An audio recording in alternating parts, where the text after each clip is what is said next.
The 2025 initial 53 is done for the Jacksonville Jaguars, and I think we got it right. I'll tell you all the hits, misses, and ins and outs here on Locked On Jaguars.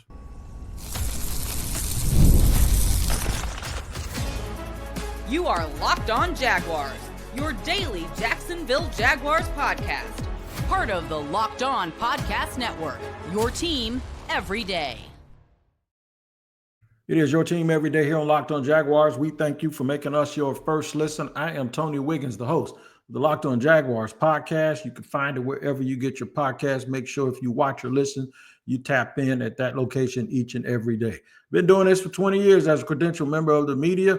So we have our finger on the pulse of the team. And today is a good day to have your finger on the pulse of the team because they have made their initial 53-man roster cuts and made their roster be known for what it is, and we'll make sure we go through that. First, I want to thank the everydayers who join us each and every day for joining us each and every day. And if you're new here, don't worry about it, man. We'll give you a reason to come back, and you won't be new when you return. Today's episode is brought to you by FanDuel. Football season is around the corner. Visit the FanDuel app today and start planning your futures bets right now. Let's get into it. Here's where we're going to end up, talking about a clear message that has been sent by this organization and this regime in their first year. In the middle, we'll talk about surprises and positional numbers, but at the very, very top, takeaways from the initial 53. Not really surprised about anything that I saw. Of course, yesterday we did a 53, which we had like 55 people, and we talked about who may or may not make the ball club because they may be injured or placed on a list. And I will remind you also that just because this is what it is right now, it does not mean that the Jacksonville Jaguars are done. It doesn't mean that the team won't be sitting here and continuing to ponder some things that they might need to do to improve. It just doesn't mean that they're finished, and we'll know more as we continue to move forward.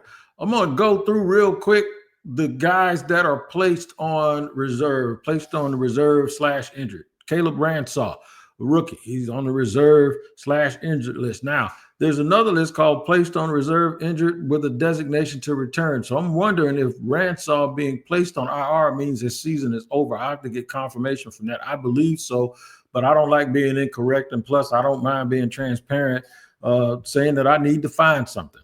I don't at all. Release, not subject to waivers, Tremaine Ankrum, Trenton Irwin. That was a guy that people thought if they kept 6 wide receivers, he would be there. They didn't. Quentin Morris, a tight end, a dude that I thought was going to be there as sort of an H-back. Daniel Thomas, thought he had a chance too. He did not. They let Daniel Thomas go. And then John Wolford, the Jacksonville native and quarterback. I'm going to run through the guys that were let go real quick. Shane Bowman, Chandler Brayboy, Cam Kemper, James Carpenter, Jerome Carvin, Miles Cole, Branson Combs, John Copenhaver, Ethan Downs, Javon Foster, 4th-round pick from a year ago, Kevin Harris, Seth Hennigan, the quarterback, tight end Patrick Herbert, running back Jaquindon Jackson. Some of these names will be on the practice squad. I think Jaquindon Jackson is a candidate. I believe Miles Cole is, and so is James Carpenter. More people. Tyler Lacey. They may bring Tyler Lacey back, but that's another 4th-round draft pick from just a couple of years ago. Darius Lassiter, Ricky Lee, Kenai H. Lovely, Jabbar Muhammad, I believe, is a practice squad player as well. Chad Muma, I think we're done there. DeAndre Prince, maybe a practice squad player. Kelvin Rose, he looked good at times, but he did not make it. Cameron Silman Craig was let go. Dorian Singer was let go. Danico Slaughter, Aiden White, and Sal Wormley. That means that the depth chart that I'm looking at right now doesn't have any of those names on it. It is not official, but it is on the Jaguars website. They kept 5 wide receivers. You know who they are: Brian Thomas Jr., Diami Brown, Travis Hunter, Parker Washington, and Austin Trammell. We counted yesterday, and we were wondering exactly how many linemen they were going to keep. Was it 10? Right now, it looks like the number is 9. 1, 2, 3, 4, 5, 6, 7. Actually, it's 8. They have 8 offensive linemen, which means there will probably be in the in the mood to go find someone else. The lineman that they kept, Walker Little, of course, at left tackle, right tackle, Anton Harrison, Makari and Idoga penciled in at right guard, Ezra Cleveland at left guard, Robert Hainsey center. Now, the three guys off the bench. In fact, that is 9. My bad. My math is wrong. That is 9 because they list 6 starters and 3 backups. That's Wyatt Milam, Jonah Monheim, and Cole Van Lannon. We discussed yesterday that was a possibility because of the versatility of both Patrick McCary and Chuma Idoga. Idoga can play right tackle, right and left guard. McCary can pretty much play everything on all the way across the board. They kept 3 tight ends, Brenton Strange, Johnny Mutt, and Hunter Long. 2 quarterbacks, you know who they are. All 4 running backs made it. So both Travis Etienne and Tank Bigsby, along with the 2 rookies, made it on the offense. On the defense, Devon Hamilton is your only quote-unquote nose tackle listed here, but we know Colin Saunders is also on the team. So this isn't quite the official depth chart, but it is devoid of all the people who were taken off of the list. Eric Armstead, Mason Smith, Josh Hines-Allen, Dewan Smoot, Danny Strigo, Trayvon Walker, Emmanuel Ogba, and BJ Green. BJ Green stuck. So far, so good. With the linebackers, Foye Oluwakun, Devin Lloyd, Jack Kaiser, Ventrell Miller, Yasir Abdullah, Dennis Gardeck, and of course, Jalen McLeod, who we already mentioned is going to be on the injured with a designated to return. So the way that room so far sets up, if nothing shakes out and they don't make any changes, they are really invested in keeping the Sam linebacker. I did think, though, that with both of those guys currently being on the list, that BJ Green may be in a little bit of a danger, along with Danny Strigo, mainly because the duality of the Sam linebacker that could also be a pass rusher in sub packages. Let's look at the defensive backs. Tyson Campbell, Jarian Jones, Travis Hunter, who's listed twice. Christian Braswell made it. Finally, good to see Christian make it after so many years of people telling me how good Christian Braswell really was and how good he really, really did look. Well, you know what? That hard work absolutely paid off for him so far. So good. Jordan Lewis, Monteric Brown, Buster Brown made it, even though he's been banged up. The safeties, Eric Murray, Donnell Savage, Andrew Wingard, Antonio Johnson, Caleb Ransaw, and Rayon Lane. We know Ransaw is on that IR. So that's 1, 2, 3, 4, 5, 6, 7, 8, 9, 10, 11, 12. Yesterday, I said 11, and I think I accidentally left off Dewey Wingard. But this is what I was talking about, that these numbers would exceed the numbers that you usually see. You usually see 9 or 10. Now, they've trimmed that back a little bit. So I'm pretty much pleased with it. I think I probably got just about most of them right. I was cheering and pulling for BJ Green.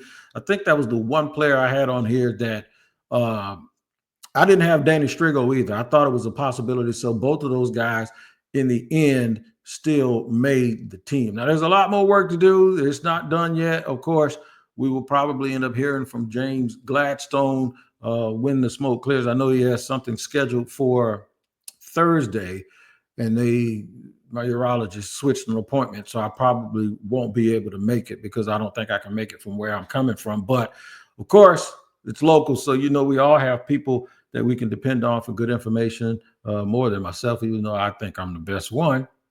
Shout out to me, but I'll still be able to come and give you my analysis on it. But first, surprises and the positional numbers. That's what we'll get into next here on Locked On Jaguars.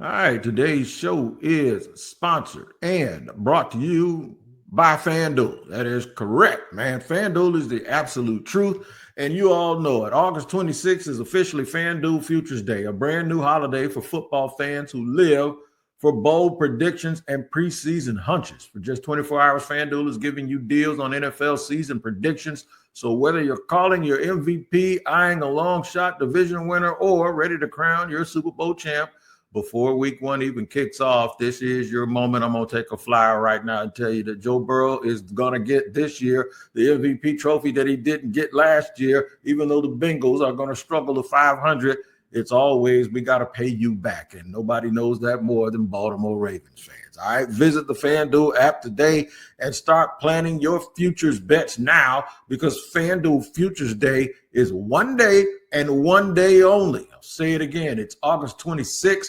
FanDuel Futures Day. FanDuel, play your game.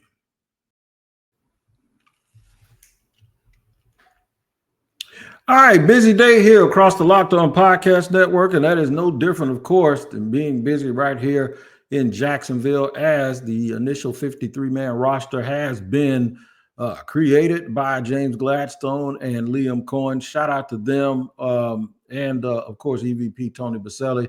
This process has been a long process. All right, surprises or positional numbers.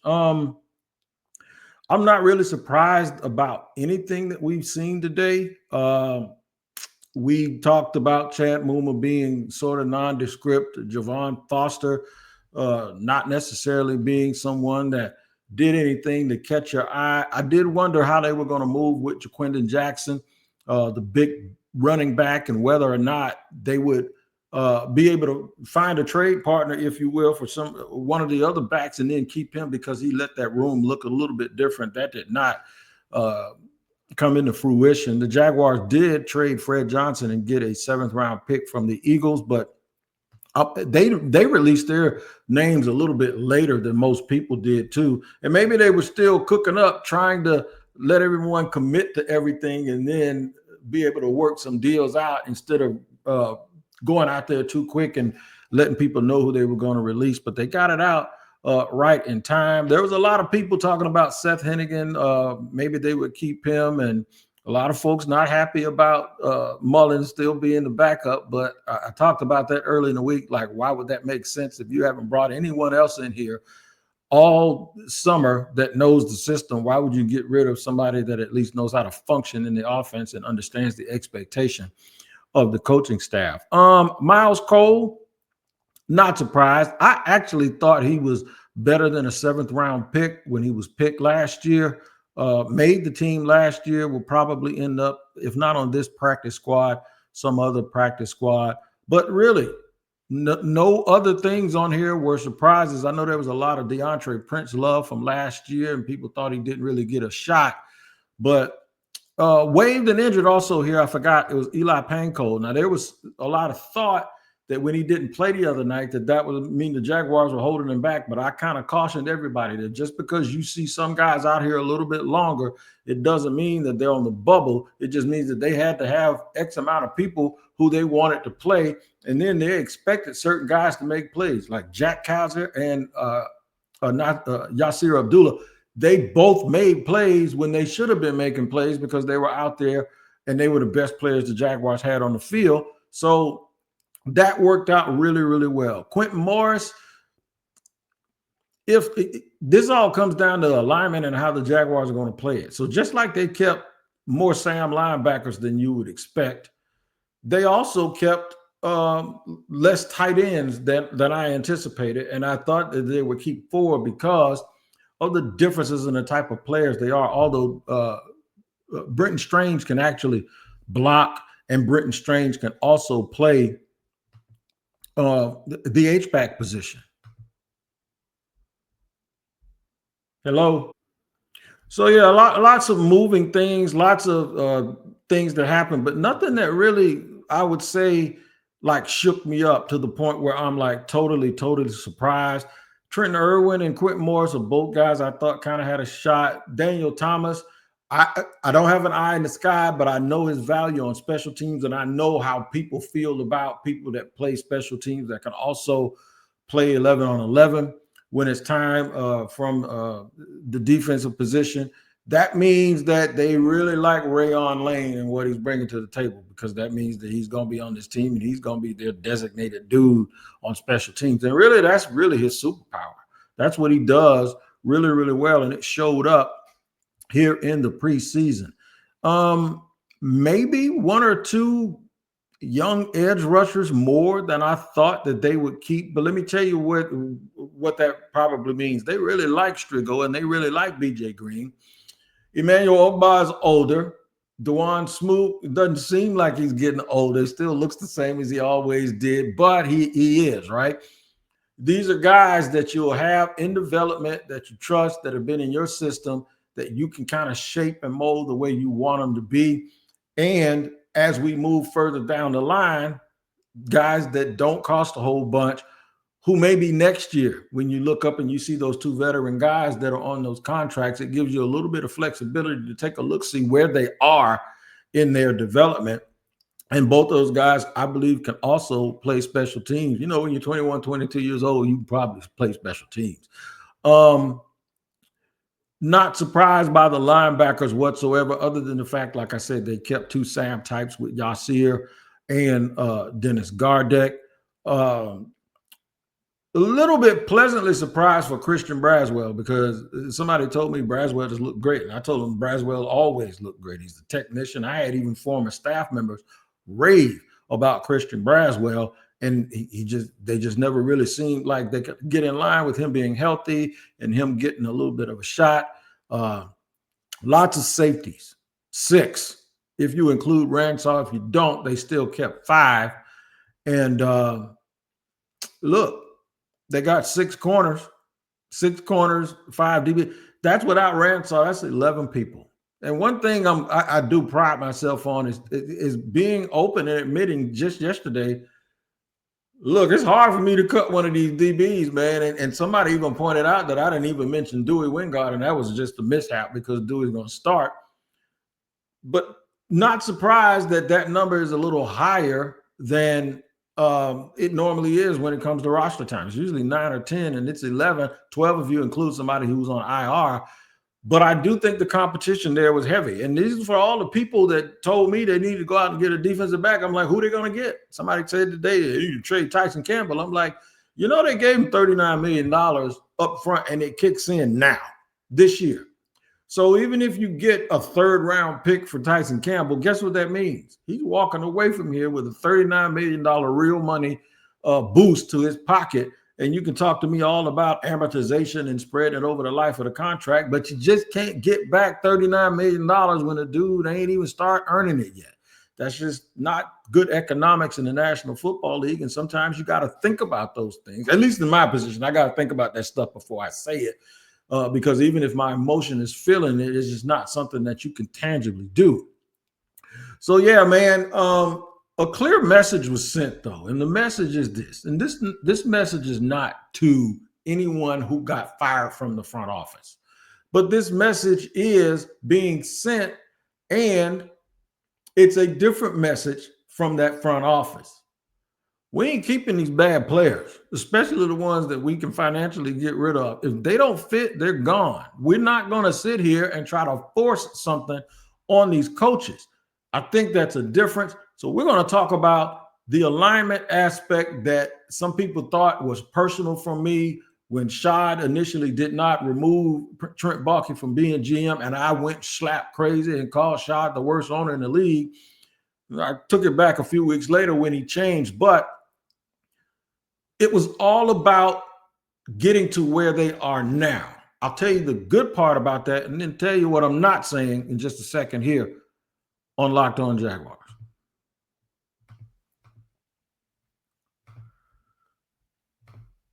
All right, we have an important request. Locked On wants to hear from you. We've been putting together a survey to learn more about our listeners and make your favorite podcasts even better. This is your chance to tell us what you like, what you don't, and answer questions about our advertising.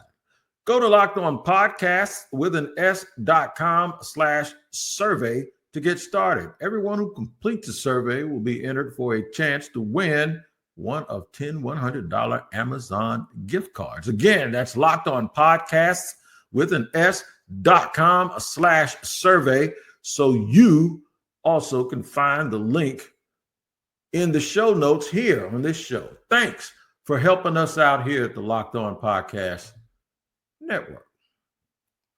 And today's show is sponsored and brought to you and presented by Yahoo Fantasy. The NFL season is right around the corner, and you can feel the buzz because of all of these cuts going on. Fantasy football season is here, and everyone's researching, drafting, and building their championship squads. If you haven't joined the league yet, now is the time, and it's all happening on Yahoo Fantasy. I would be anywhere else except Yahoo Fantasy, because this year I'm playing fantasy football on Yahoo Fantasy for the 20th time, and you should too, whether you're a first-timer or a veteran creating your millionth league. Yahoo Fantasy is loaded with fun ways to compete and brand new features that make the game even better. With the season kickoff on September 4th, now is the time to start playing Yahoo Fantasy Football, which offers so many fun ways to compete. You want more ways to play? Try the brand new Yahoo Fantasy Guillotine League mode, where the lowest score each week gets eliminated, weekly elimination, until one team is left standing. You want to play inside or instantly with friends? Try the new Draft with Friends mode. Prefer the classics? Get your crew together and go head-to-head in a private league. No crew, no problem. Join a public league, the easiest way to play. The NFL season kicks off on September 4th, so don't wait. Start your league now. Draft now at yahoofantasy.com/lockedonnfl. That's yahoofantasy.com/lockedonnfl.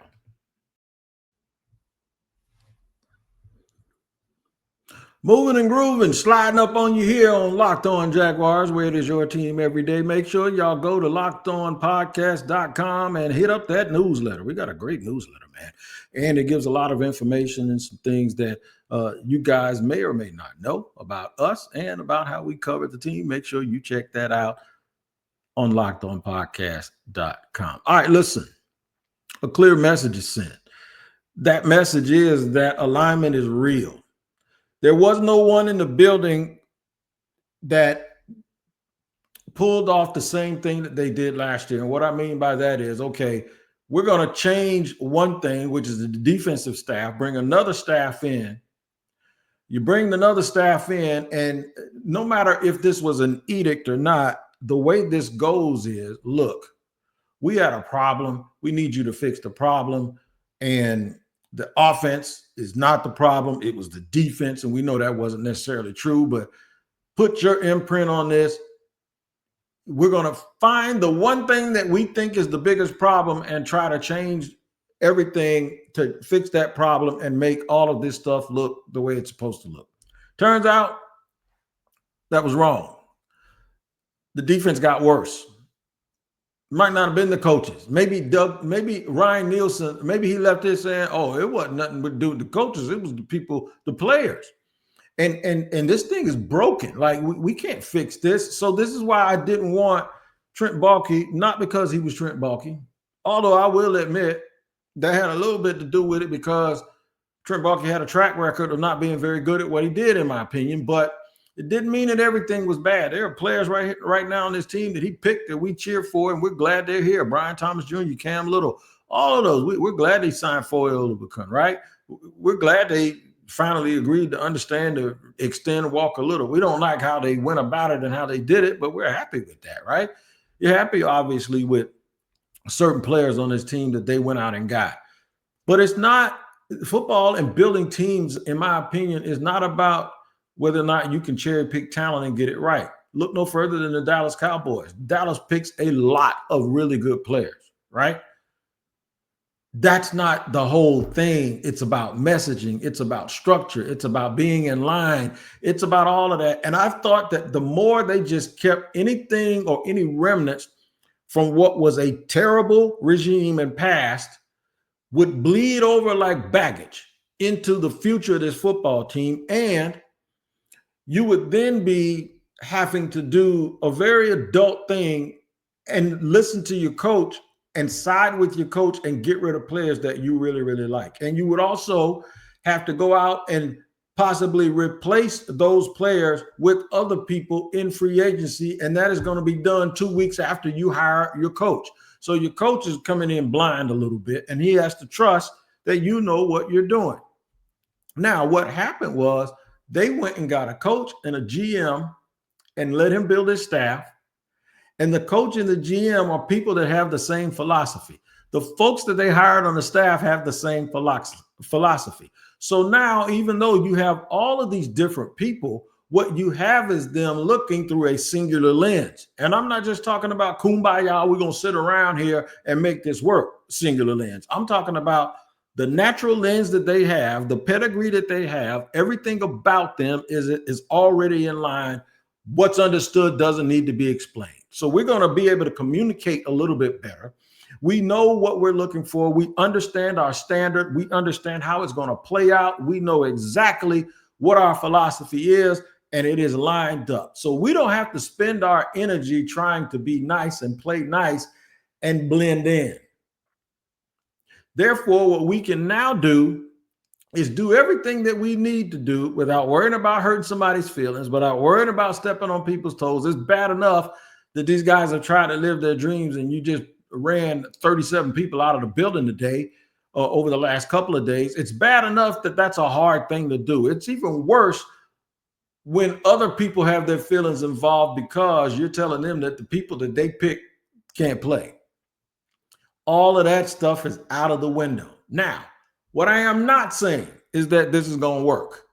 I don't know if it's going to work, but I do know that the only chance you have of it working is to do what they've done and to move how they're moving, and not to stand pat and keep things or keep any remnants from the very ugly, bad past that the Jaguars have had and think that you're going to carry that over into something new and it ain't going to still have that stench on it. So there's a reason and a rhyme to everything that I do and I say on here, and it's not rehearsed. It's just really the way I feel and the way that I've observed. I've been watching football now for 49 years, 50, if you count when I started. I was 6.5 years old, so that's 49 years. So my opinions about these things have basically come from watching how other people do it. And I know it just didn't feel like what the Jaguars were doing or were going to try to continue to do was going to ever work. I hope that sheds light on all of this. Keep your eyes on this 53, man, because it just might change before next week. I know your fantasy football, we talked about Yahoo, your fantasy football season. It's here now, and now you know who most of the rosters are, the big part of it anyway. You just need to tighten up a little bit. How you do that? Go to Locked On Fantasy Football with Vinny Iyer and Michelle Majuk. You listen, man, they'll prep you for your fantasy drafts, and you can be a champion at the end of the year. Find Locked On Fantasy Football on YouTube or wherever you get your podcast. All right, man. It's been a while, been a journey. Sorry so late today, but I wanted to really wait until after to give you my reaction because I wanted to know what I was reacting to. Hopefully this satisfied your thirst to find out exactly what the Jacksonville Jaguars were doing. Now, as James Gladstone says, game on. Spot the ball, baby. We ready to go. We ready to roll.